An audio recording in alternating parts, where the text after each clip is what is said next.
आज हम देखेंगे विस्थापन एवं दूरी में अंतर। पिछली कक्षा में हमने विस्थापन और दूरी के बारे में जाना था। अब यहाँ पर विस्थापन और दूरी में क्या अंतर है इसके बारे में जानते हैं।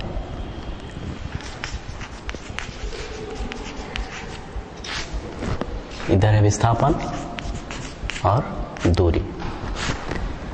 इनमें पहला अंतर हम इसके परिभाषा से देते हैं।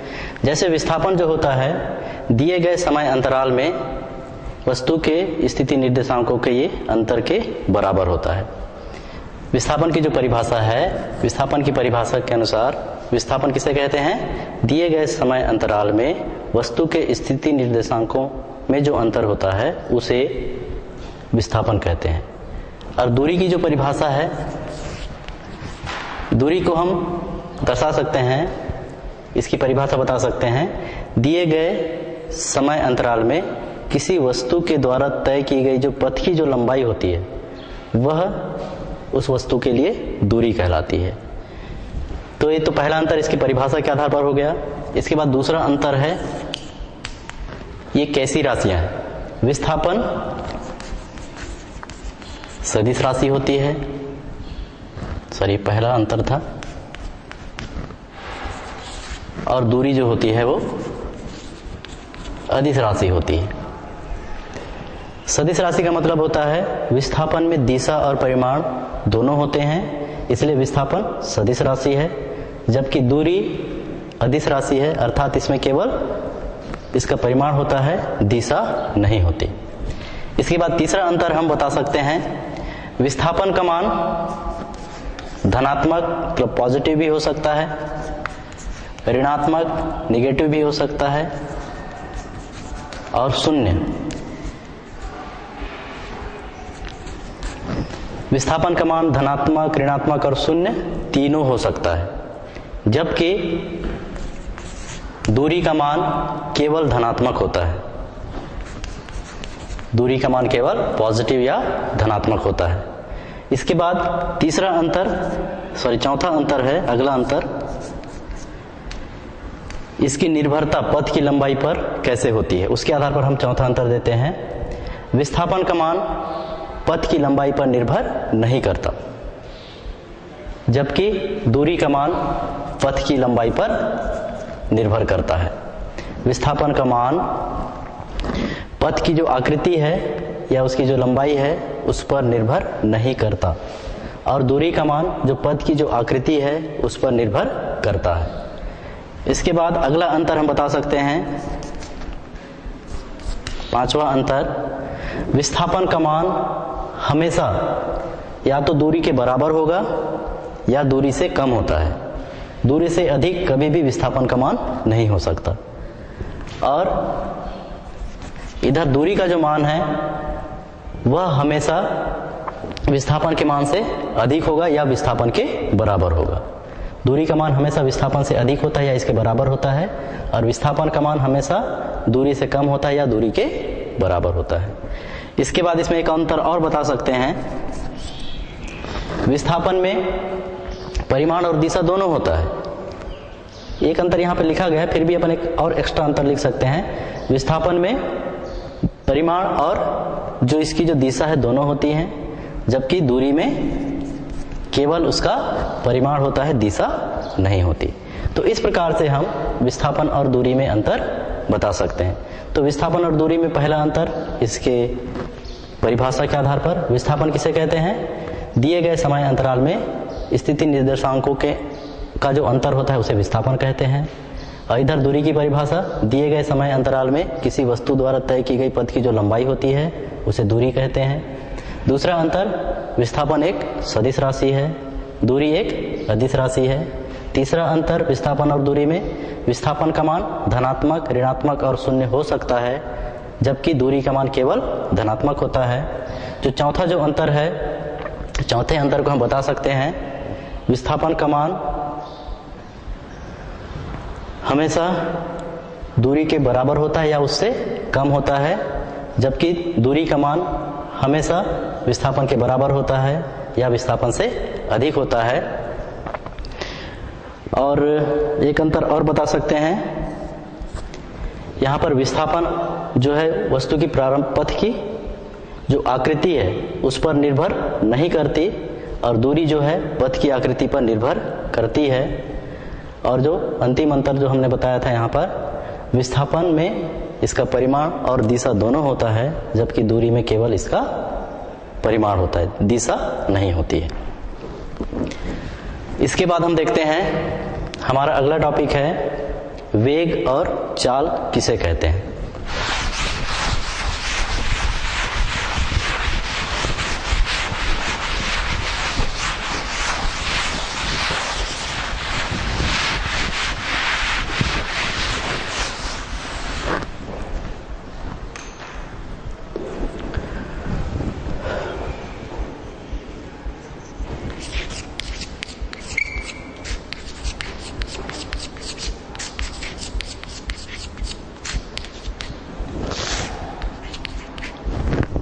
सबसे पहले अपन वेग के बारे में जानते हैं।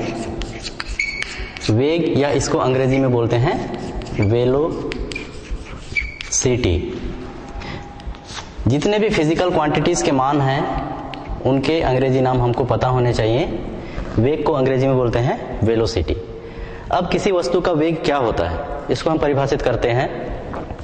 एक निश्चित दिशा में एकांक समय में जो वस्तु जितनी दूरी तय करती है, एक निश्चित दिशा में एकांक समय में वस्तु जितनी दूरी तय करती है या उसमें जितना विस्थापन होता है वह उस वस्तु का वेग कहलाता है।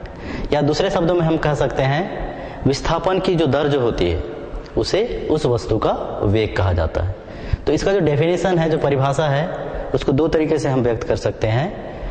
पहली परिभाषा हम दे सकते हैं, एक निश्चित दिशा में एकांक समय में वस्तु द्वारा जो तय की गई दूरी है या उसमें जो विस्थापन होता है उसे हम वस्तु का वेग कहते हैं। या दूसरे तरीके से इसको परिभाषित करना चाहें तो हम ऐसा भी कह सकते हैं, किसी वस्तु के विस्थापन की जो दर जो होती है उसे हम उस वस्तु का वेग कहते हैं। सूत्र रूप में इसको हम ऐसा लिखते हैं, इसका जो सूत्र होगा वह होता है वेग बराबर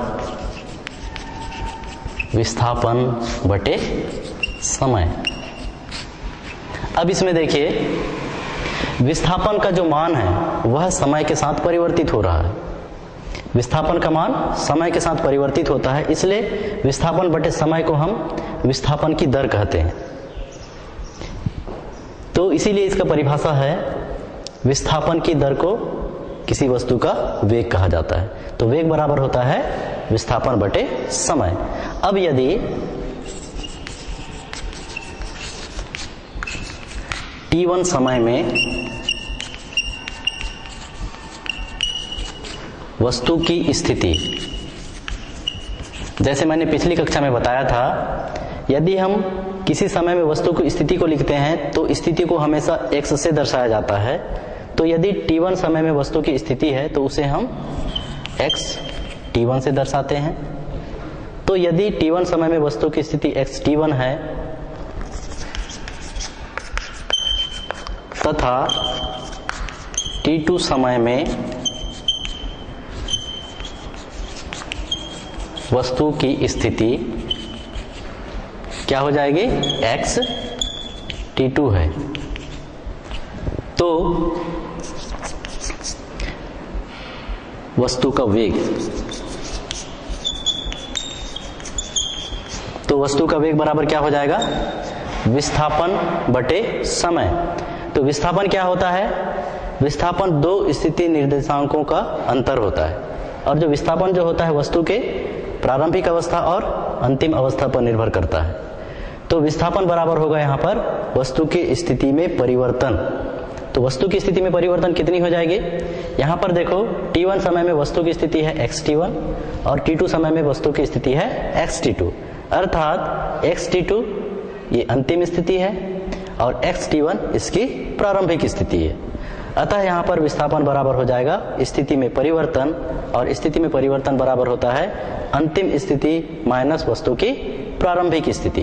तो ये हो जाता है यहाँ पर x t2 ऋण x t1। तो xt2 माइनस xt2 ये स्थिति में परिवर्तन है और यही स्थिति में परिवर्तन को ही हम विस्थापन कहते हैं। बटे समय अंतराल कितना हो जाएगा, यहाँ पर अंतिम समय t2 है और प्रारंभिक समय t1 है, इसलिए यहाँ पर जो समय जो होगा वह हो जाएगा t2 माइनस t1। वस्तु के वेग को v से दर्शाते हैं, स्मॉल v, तो स्मॉल v बराबर हो जाता है, ये स्थिति में परिवर्तन है विस्थापन के बराबर होता है, और स्थिति में परिवर्तन को डेल x से दर्शाते हैं या विस्थापन को डेल x से दर्शाते हैं, तो डेल x बटे डेल t। ये जो फार्मूला है किसी भी वस्तु के वेग को प्रदर्शित करता है। v बराबर होता है डेल x बटे डेल t। या हम एक चीज और यहाँ पर इसको शब्दों में भी लिख सकते हैं, वस्तु का वेग को, इसका जो फार्मूला है इसको शब्दों में ऐसा भी लिखा जा सकता है। एक फार्मूला और लिख लीजिए, वस्तु का वेग बराबर होता है स्थिति में परिवर्तन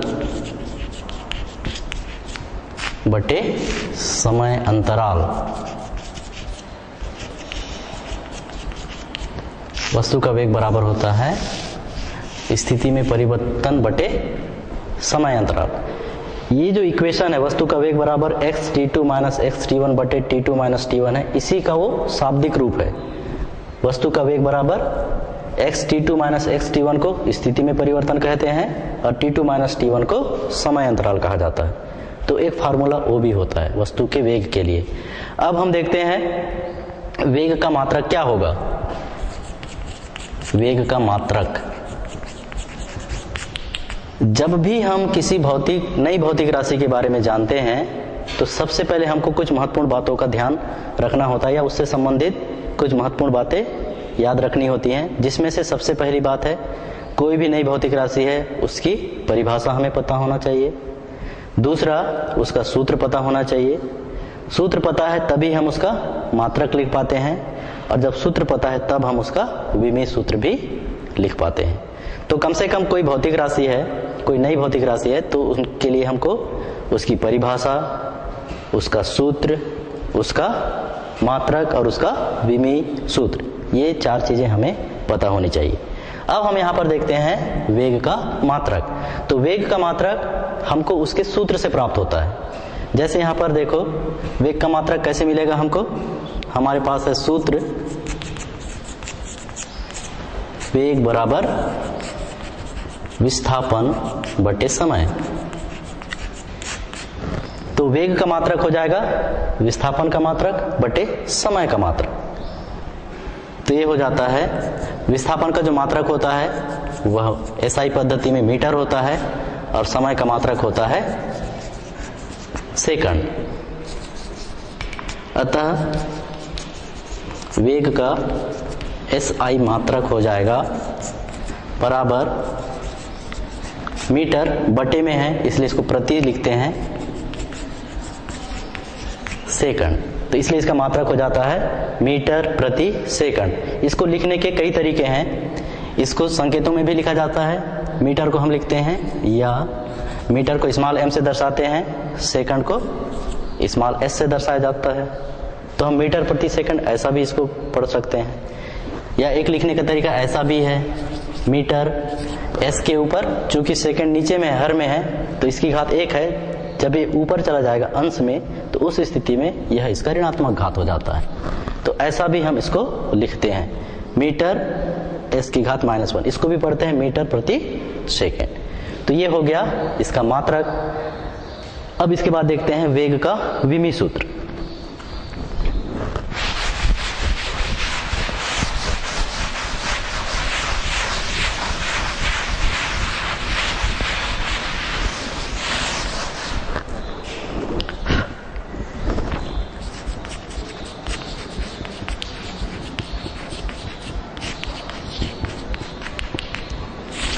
किसी भी भौतिक राशि का विमीय सूत्र उस भौतिक राशि के फार्मूले से प्राप्त होता है। तो यहां पर चूंकि वेग बराबर होता है विस्थापन बटे समय, तो जब हम इसका विमीय सूत्र लिखते हैं तो ये मूल मात्रकों के रूप में लिखा जाता है। तो इसमें देखिए विस्थापन के लिए जो मूल जो मात्रक जो होता है या मूल राशि जो होता है विस्थापन के लिए लंबाई होती है, और समय के लिए जो मात्रक जो होता है वो सेकेंड होता है या समय। तो उस स्थिति में यहाँ पर हम लिख सकते हैं वेग का जो विमी सूत्र है, विस्थापन केवल एक ही इसकी विमा है, इसलिए इसका मान L होगा। L मतलब लंबाई से है, लेंथ, और समय में भी इसकी विमा या इसकी घात जो है एक ही है, और समय को t से डिनोट करते हैं, इसलिए t की घात भी 1 होगी। या इसी को हम आगे लिखेंगे, जब t हर में है इसको अंश में ले जाते हैं तो ये हो जाता है LT-1। और जब भी हम विमी सूत्र को लिखते हैं तो उस स्थिति में जनरली मुख्यतः जो है तीन जो मूल जो राशियां हैं, एक तो द्रव्यमान है, लंबाई है और समय है सेकेंड। तो इन तीनों चीजों को हम कैपिटल ब्रैकेट के अंदर में लिखते हैं कि इनकी जो विमाएं हैं वह कितनी है। अतः यहां पर हमको मिलेगा वेग का विमी सूत्र m, l और t के रूप में लिखा जाता है। क्योंकि यहाँ पर द्रव्यमान नहीं है इसलिए m की विमा कितनी है, 0 है, इसलिए m के ऊपर 0 की घात लगा देते हैं। l की विमा यहाँ पर 1 है, इसलिए जनरली 1 को लिखा नहीं जाता 1 की घात को, और t की विमा ऋण 1 है। तो इस प्रकार से वेग का जो विमी सूत्र होता है वह होता है m0L-T-1। यह वेग का विमी सूत्र है। इसके बाद यदि अपन एक न्यूमेरिकल प्रश्न छोटा सा बता सकते हैं, यदि कोई पूछ दे आपको, यदि कोई वस्तु किसी दिशा में 5 सेकेंड में 10 मीटर की दूरी तय करता है तो उसका वेग कितना होगा। यदि कोई वस्तु एक निश्चित दिशा में 5 सेकेंड में 10 मीटर की दूरी तय करता है तो उसका वेग कितना होगा। तो हमको तुरंत पता चल जाता है, हमारे पास सूत्र है वेग बराबर विस्थापन बटे समय। तो वस्तु कितना विस्थापित हो रहा है, 5 मीटर। कितने समय में विस्थापित हो रहा है, कितनी दूरी कितने विस्थापित हो रहा है, 10 मीटर, और यहाँ पर समय कितना लग रहा है, 5 सेकेंड। तो हमारा जो वेग होगा कितना होगा, 10/5 बराबर कितना हो जाएगा, 2 मीटर प्रति सेकेंड। तो उस वस्तु का वेग हो जाता है 2 मीटर प्रति सेकेंड। तो इस प्रकार से हम किसी वस्तु के वेग की गणना भी कर सकते हैं। इसके बाद हमारा जो अगला जो भौतिक राशि है वह है चाल। चाल के बारे में हम जानते हैं क्या होता है।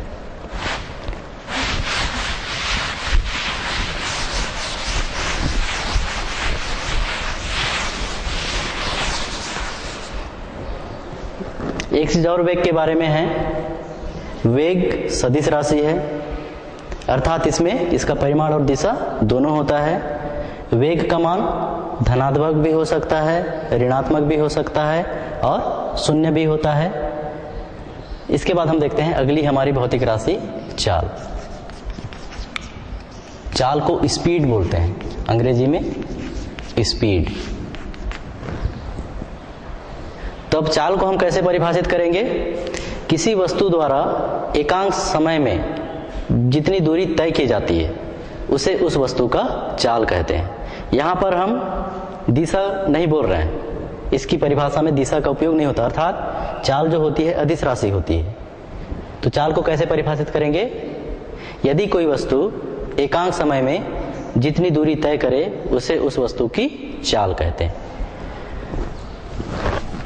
और चाल बराबर होता है, इसका सूत्र जो है, चाल बराबर होता है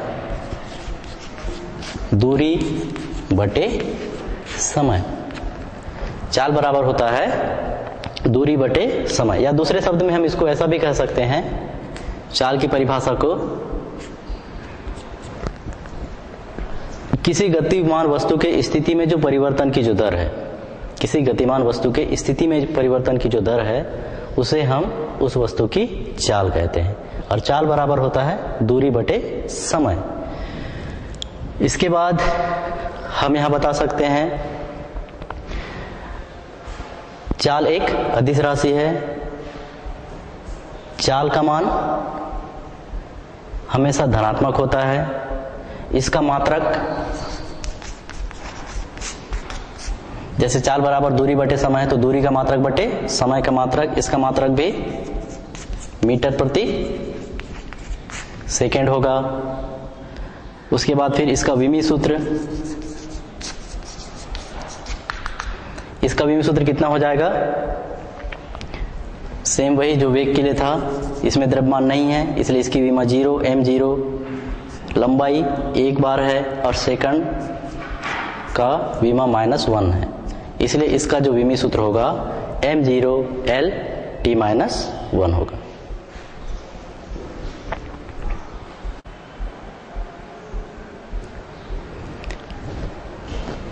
तो यहां पर हमने देखा इसका विमी सूत्र होता है m0 L t-1। अब इसके बाद हम देखते हैं वेग और चाल में क्या अंतर होता है। वेग और चाल में अंतर,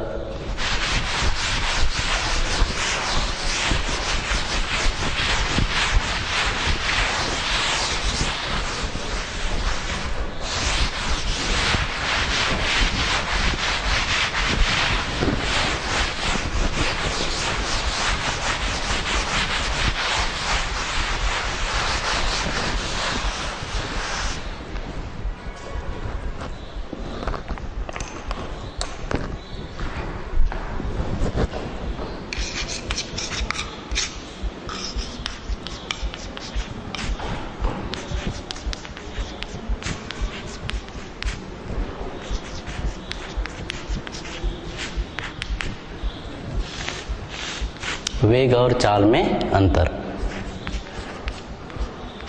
एक तरफ लिखते हैं वेग और दूसरी तरफ है चाल। इसमें पहला अंतर इसकी परिभाषाओं से दिया जा सकता है। जैसे हम वेग को परिभाषित करते हैं तो वेग एक निश्चित दिशा में वस्तु द्वारा जो तय की गई पथ की लंबाई जो होती है उसे हम उस वस्तु का वेग कहते हैं। और चाल एकांक समय में किसी वस्तु द्वारा जो तय की गई जो दूरी है उसे हम उस वस्तु का चाल कहते हैं। इसके बाद इसमें दूसरा अंतर, पहला अंतर तो इसका डेफिनेशन है, परिभाषा, और दूसरा अंतर हम दे सकते हैं वेग सदिश राशि है, सॉरी यहाँ पहला नंबर है, ये इसका पहला अंतर है और इधर दूसरा अंतर। जैसे वेग सदिश राशि है और चाल अदिश राशि है।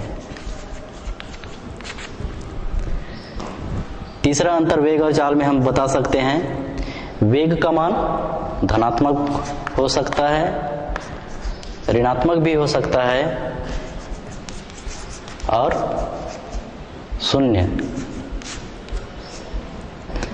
वेग का मान धनात्मक, ऋणात्मक और शून्य हो सकता है, जबकि चाल का मान केवल पॉजिटिव प्लस VE लिखते हैं, मतलब पॉजिटिव या धनात्मक होता है हमेशा।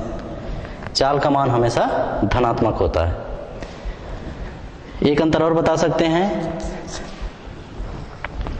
वेग चूंकि सदिश राशि है इसलिए वेग में परिमाण और दिशा दोनों होते हैं, जबकि चाल में केवल इसका परिमाण होता है, इसकी दिशा नहीं होती। तो कम से कम यहाँ पर हम वेग और चाल के बीच 4 अंतर बता सकते हैं। पहला उसकी परिभाषाओं में अंतर, दूसरा ये किस प्रकार की राशियां हैं, जैसे वेग सदिश राशि है, चाल अदिश राशि है। तीसरा अंतर वेग का मान धनात्मक हो सकता है, ऋणात्मक भी हो सकता है और शून्य भी हो सकता है, जबकि चाल का मान हमेशा धनात्मक होता है। वेग में परिमाण और जो दिशा है दोनों होती है, जबकि चाल में इसका केवल परिमाण होता है, दिशा नहीं होती। तो इस प्रकार से ये वेग और चाल में अंतर है। अब इसके बाद हमारा अगला जो टॉपिक है वह है एक समान गति किसे कहते हैं।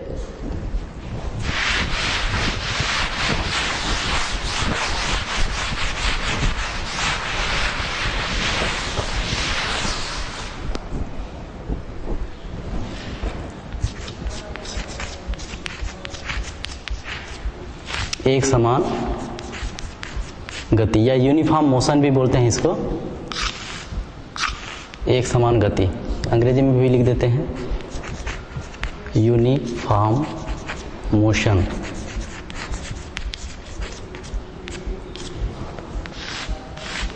मोशन मतलब होता है गति, एक समान गति।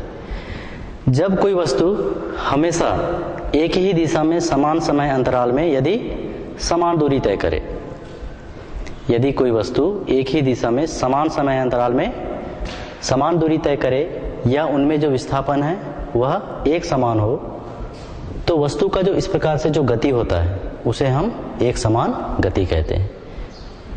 एक बार फिर से सुन लीजिए परिभाषा। यदि कोई वस्तु एक ही दिशा में समान समय अंतराल में समान दूरी तय करे या उनमें जो विस्थापन होता है वह समान हो, तो उस स्थिति में जो गति जो होता है वह कहलाता है एक समान गति। यहाँ पर समय अंतराल का मान कुछ भी हो सकता है, बहुत छोटा भी हो सकता है और ज़्यादा भी हो सकता है। दोनों ही स्थितियों में उनमें जो तय की गई जो दूरियां हैं समान समय अंतराल में या विस्थापन है समान समय अंतराल में एक समान होता है। तो इस प्रकार की गति को हम एक समान गति कहते हैं। और एक समान गति में जो वेग होता है उसको हम एक समान वेग कहेंगे, और एक समान गति में जो चाल होता है उसे हम एक समान चाल कहेंगे। एक समान वेग और एक समान चाल। यूनिफॉर्म वेलोसिटी एक समान वेग, यूनिफॉर्म स्पीड एक समान चाल। तो एक समान चाल किसे कहेंगे? जब कोई वस्तु समान समय अंतराल में, जब किसी वस्तु में समान समय अंतराल में जो विस्थापन जो होता है यदि वह एक समान होता है तो उस स्थिति में उसका वेग एक समान वेग कहलाएगा। और एक समान चाल को हम कैसे परिभाषित करेंगे? यदि कोई वस्तु समान समय अंतराल में समान दूरी तय करता है तो वस्तु का जो चाल होता है वह एक समान चाल कहलाता है। यहाँ पर समय अंतराल का मान बहुत छोटा भी हो सकता है। तो ये हो गया एक समान वेग और एक समान चाल की परिभाषा। इसके बाद हम देखते हैं, ये तो हो गया एक समान गति। अब हम देखते हैं असमान गति, या उसी को हम कहते हैं परिवर्ती गति। यहाँ हमने जो टॉपिक लिखा है परिवर्ती गति, इसी को हम बोल सकते हैं असमान गति। इसके बाद हम देखते हैं यहाँ पर असमान गति, या इसी को हम दूसरे शब्दों में बोल सकते हैं परिवर्ती गति।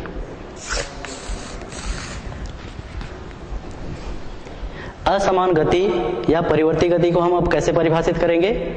जब कोई वस्तु समान समय अंतराल में समान दूरी तय ना करे या उसमें जो विस्थापन होता है वह एक समान न हो, तो वस्तु के इस प्रकार के गति को हम असमान गति कहते हैं या परिवर्ती गति कहते हैं। अर्थात परिवर्ती गति में क्या होता है? वस्तु समान समय अंतराल में समान दूरी तय नहीं करता या उनमें जो विस्थापन होता है वह समान समय अंतराल में एक समान नहीं होता, इसलिए हम उस गति को कहते हैं असमान गति या परिवर्ती गति। जैसे इसका हम एक एग्जांपल ले सकते हैं परिवर्ती गति। यहाँ पर देखिए असमान गति और परिवर्ती गति में भी हम वेग और चाल को क्या कहेंगे? वेग और चाल को क्या कहेंगे? असमान गति में असमान वेग कह सकते हैं या परिवर्ती वेग कहेंगे। चाल को क्या बोलेंगे? असमान चाल या फिर परिवर्ती चाल। अब एक एग्जांपल लेते हैं असमान गति का। जैसे कोई बस किसी बस स्टैंड से चलती है, यदि कोई बस है वह किसी बस स्टैंड से चलती है तो प्रारंभ में जो उसका जो वेग जो होता है वह कम रहता है, धीरे धीरे उसका वेग बढ़ते जाता है। एक स्थिति ऐसा आता है कि उसका वेग नियत होता है, उसके बाद जैसे दूसरा स्टैंड आने वाला हो तो उस स्थिति में बस का वेग धीरे धीरे कम होता है।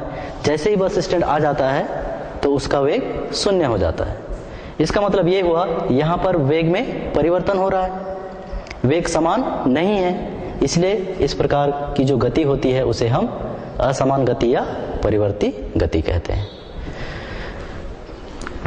जब परिवर्ती गति होती है तो वहां पर जो वेग होता है उसे परिवर्ती वेग कहते हैं, और जो चाल होता है उसे हम परिवर्ती चाल कहते हैं।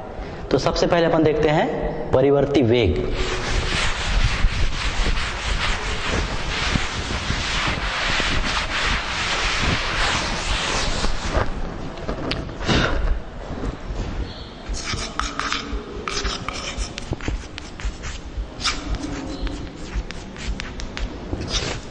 परिवर्ती वेग हम किसे कहेंगे? जब समान समय अंतराल में किसी वस्तु का विस्थापन यदि असमान होता है तो वस्तु के इस प्रकार के वेग को हम परिवर्ती वेग कहते हैं।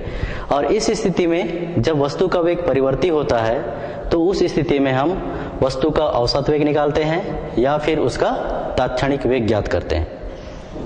जब वस्तु असमान गति करती है या परिवर्ती गति करती है तो उस स्थिति में उसका वेग परिवर्ती वेग होता है, और जब वस्तु परिवर्ती गति करती है तो उस समय हम वस्तु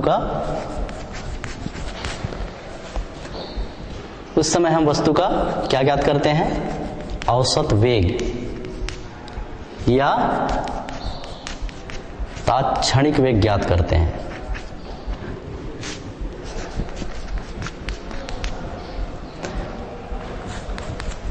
वस्तु का औसत वेग या तात्क्षणिक वेग ज्ञात करते हैं। कब ज्ञात करते हैं? जब कोई वस्तु असमान गति कर रही हो तब। उस स्थिति में उस वस्तु का वेग परिवर्ती वेग होता है और हम वेग को किस रूप में ज्ञात करते हैं? उसका औसत वेग के रूप में ज्ञात करते हैं या उसके तात्क्षणिक वेग के रूप में ज्ञात करते हैं। अब यहां पर देखते हैं औसत वेग क्या होता है। औसत वेग या इसी को बोल सकते हैं एवरेज वेलोसिटी, औसत वेग। तो औसत वेग किसे कहेंगे? दिए गए समय अंतराल में वस्तु का जो कुल विस्थापन होता है और उसका जो कुल समय अंतराल जो होता है उसका जो अनुपात होता है उसे हम औसत वेग कहते हैं। अर्थात दिए गए समय अंतराल में वस्तु के कुल विस्थापन और कुल समय अंतराल के अनुपात को वस्तु का औसत वेग कहते हैं। तो औसत वेग बराबर हो जाता है, इसको हम सूत्र के रूप में ऐसा लिख सकते हैं, औसत वेग बराबर कुल विस्थापन बटे कुल समयांतराल, ऐसा।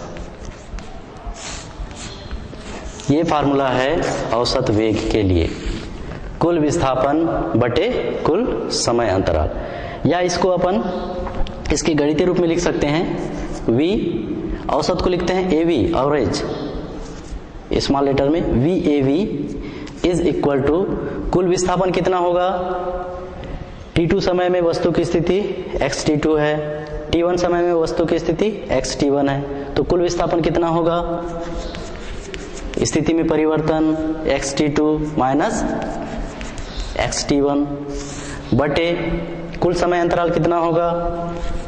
t2 minus t1। तो ये हमको v एवरेज मिल जाता है।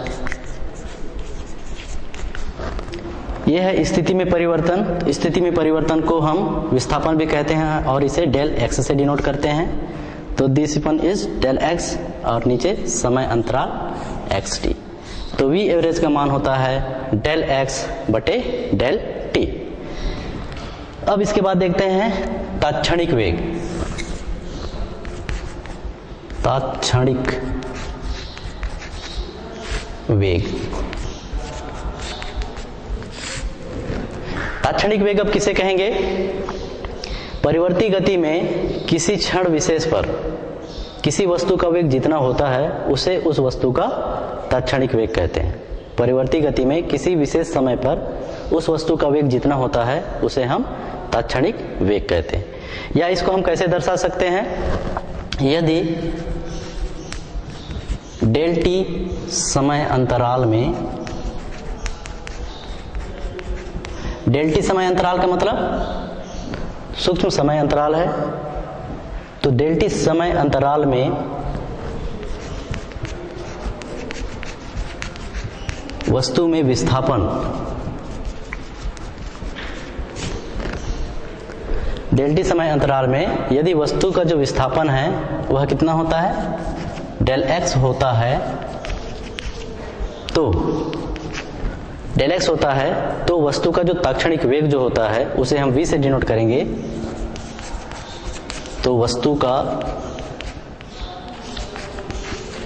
तात्क्षणिक वेग v इज इक्वल टू होता है, यहां पर लिमिट का प्रयोग किया जाता है, limit del t tends to 0। इसको क्या पढ़ते हैं, लिमिट सीमा डेल टी अग्रसित है शून्य की ओर, तो limit del t tends to 0। Del t का मान किधर बढ़ रहा है, शून्य की ओर बढ़ रहा है, तो v is equal to limit del t tends to 0 और इसके साथ इनटू डेल x बटे डेल t। या अवकलन की परिभाषा से, गणित में अवकलन है, अवकलन की परिभाषा से ये हो जाता है, लिमिट हट जाएगा तो डेल x को dx लिखा जाता है और डेल t को dt लिखते हैं। या इसी को हम लिख सकते हैं आगे, v is equal to dx बटे dt। अब ये क्या हो गया, x का मान t के सापेक्ष परिवर्तित हो रहा है, dx बटे dt ये अवकलन गुणांक कहलाता है।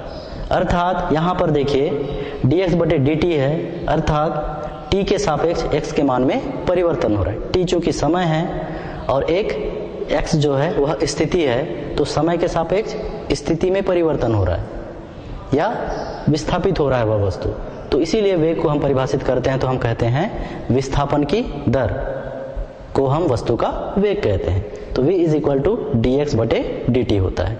तो यदि हम किसी वस्तु का तात्क्षणिक वेग ज्ञात करते हैं तो इस सूत्र की सहायता से ज्ञात करते हैं, v बराबर dx बटे dt। तो ये हो गया परिवर्ती वेग के अंतर्गत जब कोई वस्तु परिवर्ती गति करती है तो उस स्थिति में हम जब उसका वेग ज्ञात करते हैं तो उसका हम औसत वेग और तात्क्षणिक वेग ज्ञात करते हैं। इसके बाद देखते हैं, यदि मान लो कोई वस्तु परिवर्ती गति कर रही होती है तो उस समय जो उस वस्तु का जो चाल होता है उसे हम क्या कहते हैं, क्या कहेंगे, परिवर्ती चाल। तो आगे हम देखते हैं अब परिवर्ती चाल।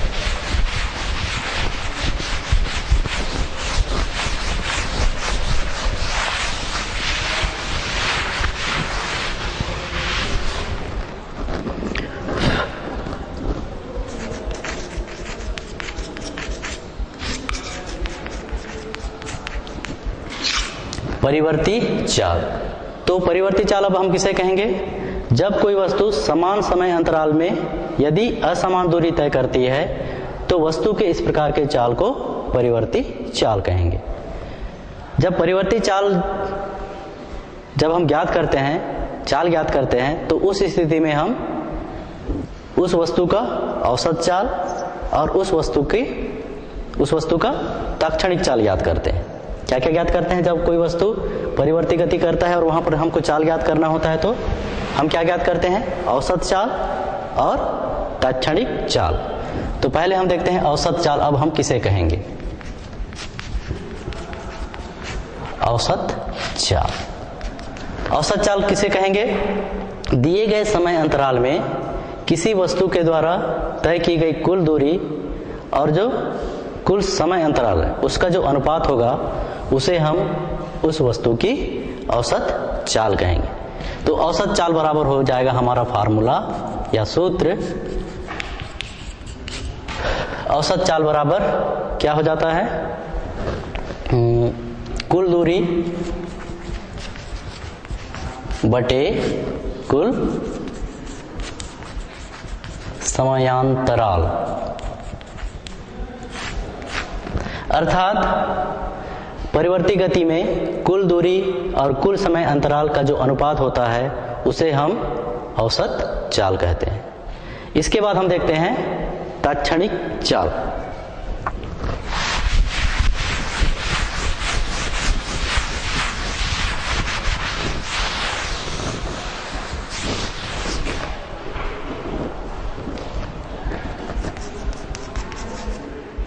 तात्क्षणिक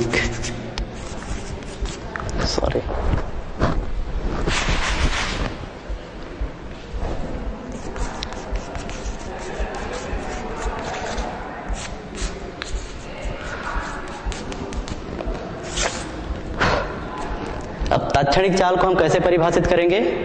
परिवर्ती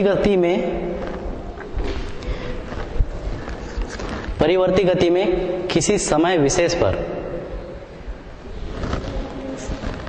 परिवर्ती गति में किसी समय विशेष पर जो वस्तु की जो चाल होती है उसे हम तात्क्षणिक चाल कहेंगे। अब यहां पर देखिए, यदि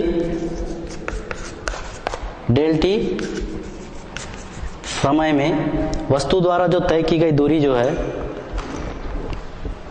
डेल टी समय में वस्तु द्वारा तय की गई दूरी यदि डेल एस है तो वस्तु की तात्क्षणिक चाल या वस्तु का तात्क्षणिक चाल को हम कहाँ से डिनोट करेंगे? या तात्क्षणिक चाल ही लिख देते हैं। तात्क्षणिक चाल बराबर हो जाएगा, ये कितना हो जाएगा? यहां पर भी लिमिट लगेगा, limit del t tends to 0 और दूरी तय कर रहा है वह कितना? डेल एस बटे डेल टी, या इसी को हम आगे लिख सकते हैं, तात्क्षणिक चाल इज इक्वल टू, लिमिट हट जाएगा तो डेल एस को हम डी एस लिखेंगे बटे डी टी लिखेंगे। अर्थात इसका मतलब होगा समय के सापेक्ष दूरी का मान बदल रहा है। डेल डी एस बटे डी टी का मतलब होता है समय के साथ दूरी के मान में जो परिवर्तन होता है। तो यहाँ पर तात्क्षणिक चाल बराबर हमको मिल गया डी एस बटे डी टी। तो इस प्रकार से आज हमने देखा यहाँ पर विस्थापन और दूरी में अंतर, वेग और चाल, साथ ही साथ देखे वेग और चाल में अंतर, एक समान गति देखे, एक समान गति में हमने देखा एक समान वेग और एक समान चाल। उसके बाद हमने देखा परिवर्ती गति। परिवर्ती गति के अंतर्गत हम परिवर्ती वेग और परिवर्ती चाल के बारे में जाने, और परिवर्ती वेग जब होता है तो उस स्थिति में वेग सीधा सीधा ज्ञात न करके हम क्या ज्ञात करते हैं? उसका औसत वेग और तात्क्षणिक वेग ज्ञात करते हैं। और जब परिवर्ती गति में चाल ज्ञात करते हैं तो उस स्थिति में हम औसत चाल और तात्क्षणिक चाल ज्ञात करते हैं। तो इस प्रकार से आज का जो हमारा टॉपिक जो था वो समाप्त हुआ। धन्यवाद।